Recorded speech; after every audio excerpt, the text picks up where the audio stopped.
तो गाइस इस वीडियो में बात करने वाले हैं बैंक निफ्टी के बारे में। निफ्टी का वीडियो मैंने ऑलरेडी कल डाल दिया था, तो आप देख सकते हो।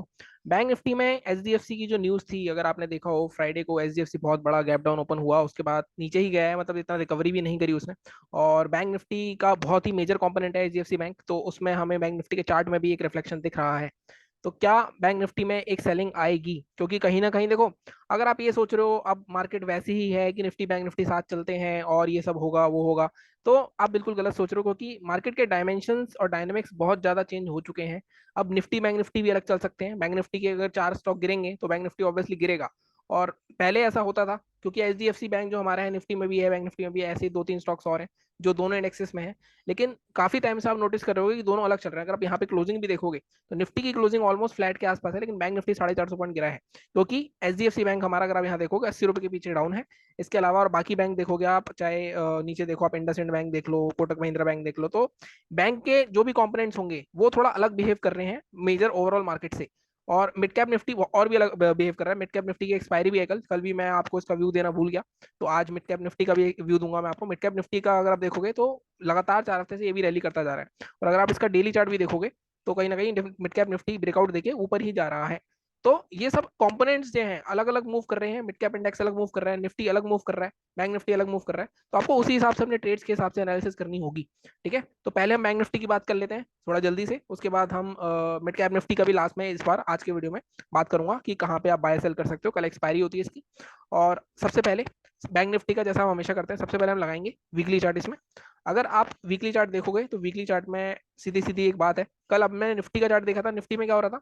निफ्टी में स्ट्रॉन्ग बुलिश कैंडल्स बन रही थी लगातार 2 हफ्ते से, और हमने लास्ट वीक भी इसी के बेस में एनालिसिस करी थी। हमारे टारगेट्स भी आए। अब यहाँ पे बात करें तो अगर आप बैंक निफ्टी का चार्ट देखोगे तो आप देखोगे मार्केट में जो ऊपर का जोन है, अब ये देखो, यहाँ पे ऑलमोस्ट 53,200 का हाई था ये 53,500 का हाई था। तो 53,000, लेकिन क्लोजिंग जो हुई है दोनों हफ्तों की 53,000 के नीचे ही हुई है। तो कहीं ना कहीं 53,000 के पास काफी बड़े सेलर्स बैठे हुए हैं जो मार्केट को ऊपर नहीं जाने दे रहे हैं। ठीक है, एक व्यू हमारा ये हो गया। तो इसका मतलब क्या होता है? इसका मतलब ये होता है कि जब तक मार्केट अब इस जोन को नहीं निकालता, मतलब यहाँ पे सेलर्स है मेन। अब देखोगे इन दोनों का अगर मैं कॉमन पॉइंट निकालूं तो कॉमन पॉइंट आएगा हमारा 53,250 के आसपास का। ठीक है, 53,300 या 350 मान लो आप। जब तक ये इसका हाई ब्रेक नहीं होगा, ये सेलिंग जोन ब्रेक नहीं होगा, तब तक शॉर्ट कवरिंग रैली नहीं आएगी। और अगर ये चीज एक्सपायरी भी होती है तो मार्केट उसी दिन 54,000 भी जा सकता है, क्योंकि एक्सपायरी में जो शॉर्ट कवरिंग आती है तो 600-700 पॉइंट कुछ भी नहीं है बैंक निफ्टी के लिए। ठीक है, तो यहाँ पे अगर हम देखें तो बाइंग पोजीशन अगर किसी को बनानी है, लाइक जो 2-3 दिन होल्ड करना चाहता है, बीटीएसटी करना चाहता है, या 700-800 पॉइंट का प्रॉफिट लेना चाहता है, तो जब तक मार्केट अब 53,300 के ऊपर 15-20 मिनट से stay नहीं करेगा, तब तक कोई पोजीशन नहीं बनेगी। ठीक है, अब सेलिंग कहाँ करनी है? अब देखो, सेलिंग के लिए वीकली कैंडल पर अगर इस पैटर्न को देखोगे तो कैंडल से एक पैटर्न आपको दिखेगा शूटिंग स्टार। बट ये शूटिंग स्टार एक्टिव कब होती है? एक्टिव तब होती है जब मार्केट इसका लो तोड़ेगा। इसका लो है हमारा 51,996। तो ये मैंने आपको पिछले वीक भी बताया था कि जब तक मार्केट 52,000 के नीचे नहीं आता है तब तक हम सेलिंग के लिए नहीं जाएंगे। ठीक है, अब अगर मैं इसका देखूं तो ऑब्वियसली 996 का लो है, 51,996 का। लेकिन यहाँ पे मैं आपको हमेशा एक बफर देता हूँ कि हम 51,000, जब तक 900 ब्रेक नहीं होगा तब तक हम ये कंफर्म नहीं हो सकते कि हाँ यहाँ पे सेलर्स ने डोमिनेट कर लिया है और सेलर्स नीचे ही लेके आएंगे। तो हमारा जो लेवल रहेगा 51,893 या 895 या 900 के नीचे, अगर 30 मिनट कैंडल क्लोज करती है, तब आप यहाँ पे सेलिंग की पोजीशन बना सकते हो। सेलिंग के टारगेट्स कहाँ तक आ सकते हैं? सेलिंग के टारगेट्स अगर आप देखो, ये वाला जो ब्रेकआउट हुआ था हमारा 50,904, मतलब ऑलमोस्ट 1000 पॉइंट, या 51,000 मान सकते हो, 51,050 तक मान सकते हो। यहाँ पे भी 800-900 पॉइंट आपको इजीली मिल सकते हैं अगर मार्केट 51,900 के नीचे आता है। कंफर्मेशन हो जाएगी हमें। अब जैसा मैंने कल भी कहा था, प्रोबेबिलिटी है। ठीक है, मार्केट के पैटर्न्स काम करते हैं आप प्रोबेबिलिटी के साथ, लेकिन आप कभी भी 100% नहीं बोल सकते। जैसे क्या हुआ फ्राइडे को लास्ट में एक न्यूज आई, मार्केट पूरा भागा, और उसके अलावा सबने पैसे कमाए, मैंने 25,000 कमाए, आप देख सकते हो, वीडियो डाला हुआ है। लेकिन ऐसा कभी भी हो सकता है ना, मान लो यहाँ सेलिंग है और लास्ट में कोई न्यूज आ जाए तो इमीडिएटली एक बड़ी कैंडल रिवर्सल भी हो सकता है उसका। तो आपको टारगेट पे प्रॉफिट बुक करने हैं अपने, ये नहीं कि हम बैठे रहेंगे बिल्कुल हाथ पे हाथ धरे हुए, वो चीज भी नहीं करनी है। ठीक है, और बाइंग की तरफ अगर मार्केट 53,300 निकालता है तो ऑब्वियसली 500 का जोन है, लेकिन अगर पोजिशन बना रहे हो तो ऑब्वियसली 400-600 पॉइंट मिनिमम लोगे। तो 53,900 तक या 54,000 तक के टारगेट के लिए आप दे सकते हो। 53,950 फ्री में देता हूँ, तो यहाँ पे भी 600 पॉइंट के आसपास हम टारगेट के लिए जाएंगे। ठीक है, और नीचे हम जाएंगे ऑलमोस्ट 800-700-800 पॉइंट नीचे मिल सकते हैं आपको। तो ये हो गया एक पोजिशनल व्यू। अब इसको एक बार डेली चार्ट पे जाके दिखाता हूँ मैं कि डेली चार्ट पे क्या स्ट्रक्चर बन रहा है। अगर आप डेली चार्ट पे देखोगे तो देखो, मार्केट में होता क्या है, मार्केट में ट्रैप्स बहुत होते हैं। अब एक ट्रैप मैं आपको दिखाता हूँ। अब यहाँ पे देखो, ब्रेकआउट बना था, ये 4 दिन मार्केट होल्ड कर रहा था, ब्रेकआउट हुआ, अच्छा मूव आया, ऊपर गया, नीचे आया। अब यहाँ पे मैंने आपको बताया था इंगल्फिंग कैंडल बनी है, इसका लो ब्रेक होना चाहिए, क्योंकि यहाँ से हमारा एक एम पैटर्न बन सकता है। लेकिन हुआ क्या, उसके बाद मार्केट ने क्या किया, मार्केट ने लोगों को ट्रैप करा, मार्केट में लोगों को उसने गैप अप करके दिखाया, लेकिन अब बिल्कुल मार्केट उसकी नेकलाइन के आसपास आ गया है। तो ये एक जोन बना दिया मार्केट ने, अगर आप देखो, ठीक है। इस जोन के अंदर मार्केट घूम रहा है, इससे बाहर निकलता है तो फिर अंदर आ जाता है, नीचे निकलता है फिर बाहर आ जाता है, तो इसके अंदर ही घूम रहा है। तो हमारे लिए इंपॉर्टेंट ये है कि मार्केट अब ये वाली जो कैंडल बनी है हमारी, इंट्राडे के हिसाब से बात होगी, ठीक है।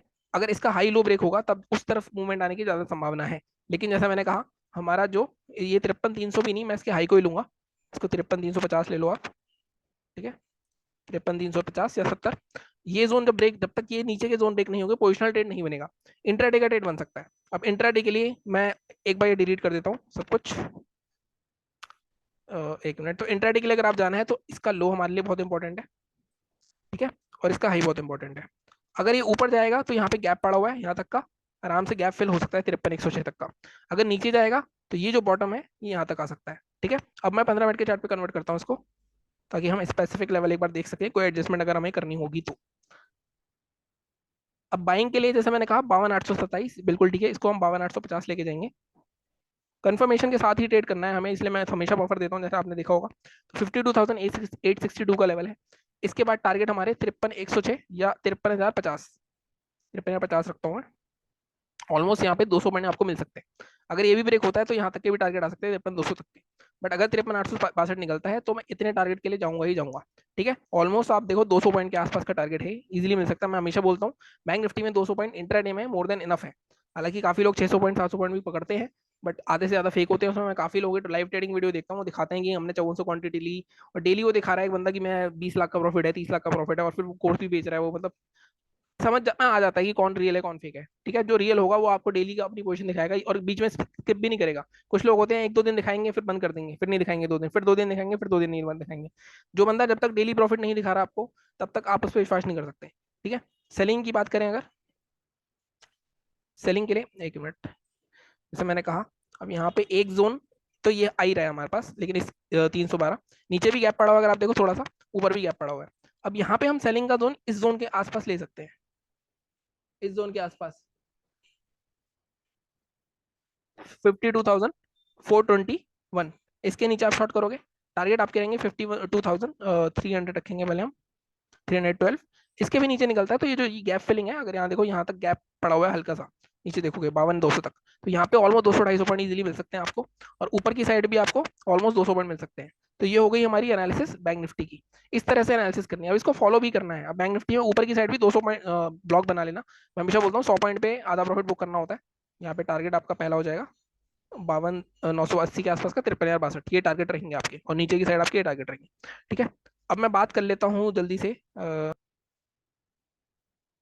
मिड कैप निफ्टी की बात करते हैं। मिड कैप निफ्टी की कल एक्सपायरी है, तो एक बार मैं इसका चार्ट खोल लेता हूँ, ठीक है। इसका एक बार डेली चार्ट पे देख लेते हैं क्या व्यू मिल रहा है। अब आप मिड कैप निफ्टी देखोगे तो मिड कैप निफ्टी में ऑलमोस्ट एक रेंज बनाई कुछ 6-7 दिनों की, ब्रेकआउट हुआ, और ब्रेकआउट कितने पॉइंट का के बाद मूव आ चुका है उसके बाद, एक मिनट क्या हो रहा है, एक मिनट गाइस। अगर मैं यहाँ पे देखूँ तो आप देखोगे ये आइकन क्यों आ रहे हैं इसमें, ऑलमोस्ट 200-250 पॉइंट का मूव आ चुका है, जो कि ज़्यादा बड़ा मूव नहीं है। वैसे नॉर्मली जितनी रेंज होती है, अगर आप रेंज देखोगे तो रेंज तो ज़्यादा बड़ी नहीं थी, रेंज थी आपकी ऑलमोस्ट 150 200 पॉइंट की थी, तो उतना टारगेट आ चुका है। तो इसमें भी एक रिट्रेसमेंट आ सकती है, लेकिन मैं हमेशा बोलता हूँ अगर ट्रेंड हमें दिख रहा है और मार्केट में बाइंग आ रही है, तो जब नेक्स्ट डे हाई ब्रेक होता है तो बाइंग की साइड मोमेंटम आने के चांसेस ज्यादा होते हैं रेदर देन सेलिंग। सेलिंग हमेशा रिवर्सल है, रिवर्सल ट्रेड हमेशा मुश्किल होंगे, कभी भी कर लेना आप, ठीक है। तो इसका हाई हमारा है 12,535, लेकिन हम 12,535 नहीं लेंगे, हम लेंगे 12,555, ठीक है। 558 में ले लेते हैं, 558 ब्रेक करेगा तब हम टारगेट ले जाएंगे। अब ये भी ऑल टाइम हाई के ऊपर होगा आई गेस, ठीक है। तो इसमें हमारे पास टारगेट नहीं है। अगेन इसमें हम टारगेट क्या बनाएंगे, 50-50 पॉइंट के ब्लॉक बनाएंगे, जैसे हम हमेशा करते हैं निफ्टी में करते हैं। जैसे हम अभी मैं 15 मिनट के चार्ट पे दिखाता हूँ, बट बाइंग का लेवल हमारा ये रहेगा। सेलिंग करनी है अब, तो सेलिंग के लिए थोड़ा सा मेरे को 15 मिनट के चार्ट पे जाना ही पड़ेगा। एक बार 15 मिनट के चार्ट पे चलते ही हैं, ठीक है। बाइंग के लिए पहले देख लेते हैं, बाइंग 558, इसके ऊपर टारगेट आपके 650 तक रह सकते हैं, 650 या 640 तक रख सकते हो आप टारगेट। अगेन यहाँ पे 558 के पहला टारगेट होगा हमारा 600 का, 50 पॉइंट के ब्लॉक बनेंगे, 600 605 635 तक मैक्सिमम टारगेट रखना। और मिड कैप की एक्सपायरी है, प्रीमियम सस्ते मिलते हैं, स्टार्टिंग में स्पाइक्स आते हैं इसमें, अगर वो स्पाइक्स पकड़ने की स्ट्रेटेजी आपने ढूंढ ली तो आप अच्छे पैसे कमा सकते हो, लेकिन वो हमेशा नहीं होगा, इसलिए इतने लालच में ही मत आना। ठीक है। सेलिंग अगर करनी है हमें, तो सेलिंग के लिए क्या करना है हमें, अगर हम यहाँ पे देखें तो ऑलमोस्ट एक आप देखोगे सेम जैसा बैंक निफ्टी में चार्ट बन रहा था, बहुत अच्छी रैली हुई, यहाँ से एक एम पैटर्न बन रहा है, ब्रेकआउट दिखाया लेकिन अभी सस्टेन नहीं हुआ, इसका हाई ब्रेक नहीं हुआ है। ठीक है, और यहाँ पे सेलिंग बन रही है, तो अगर मार्केट ये जोन तोड़ता है तो एक एम पैटर्न का नीचे आ सकता है, बट ये जोन जो है बहुत क्लोज है। आप देखो 12,500 के साइकोलॉजिकल लेवल के बहुत क्लोज है, अगर मैं इस लेवल को मार्क करूँ तो यार आपका 12,494, तो हम इसको थोड़ा सा एडजस्ट करके हम इसको लेके आएंगे 12,475। जब हमें कंफर्म हो जाएगा कि हाँ 12,500 के नीचे सस्टेन कर रहा है, 12,472 इसके नीचे आप सेल कर सकते हो। टारगेट आपके क्या रहेंगे, टारगेट हमारा रहेगा 429 तक के हम रख सकते हैं फर्स्ट। ठीक है, सेकंड टारगेट हम रख सकते हैं ये जो फर्स्ट ब्रेकआउट आया था 397 तक के टारगेट यहाँ पे मिल सकते हैं। ठीक है, नीचे इसमें भी गैप पड़ा हुआ है बट मुझे लगता नहीं इतना मूव आएगा। और अगेन इसमें ना प्रीमियम स्पाइक्स बहुत आते हैं, तो क्योंकि वॉल्यूम्स जो मिड कैप निफ्टी हो गई, फिर निफ्टी हो गई, इसमें फ्री ट्रेड बहुत होते हैं। जैसे मैं अभी बीच में आपको वो वीडियो डाला था, मैं फ्री ट्रेड में फंसा था, मेरा 16,000 का लॉस हो गया था। तो फ्री ट्रेड्स में लॉस बड़े गंदे होते हैं, तो उससे थोड़ा ध्यान में रखना, ये लेवल्स मार्क कर लेना, इसके हिसाब से ट्रेड कर सकते हो। ठीक है, गैप अप गैप डाउन की संभावना नहीं थी कोई भी, गिफ्ट निफ्टी कल हमने देखा था, कल का वीडियो देख लेना ये वाला। और बाकी वीडियो भी जो 50 डे चैलेंज कर रहा हूँ मैं, उसके भी आप वीडियोस देख सकते हो, प्लेलिस्ट मिल जाएगी आपको यहाँ पे। बाकी चैनल को इसी तरह सपोर्ट करते रहो, सब्सक्राइब करो। मिलता हूँ मैं आपसे कल, टेलीग्राम चैनल ज्वाइन कर लेना, वहाँ पे भी मैं बताता रहता हूँ। Thank you so much.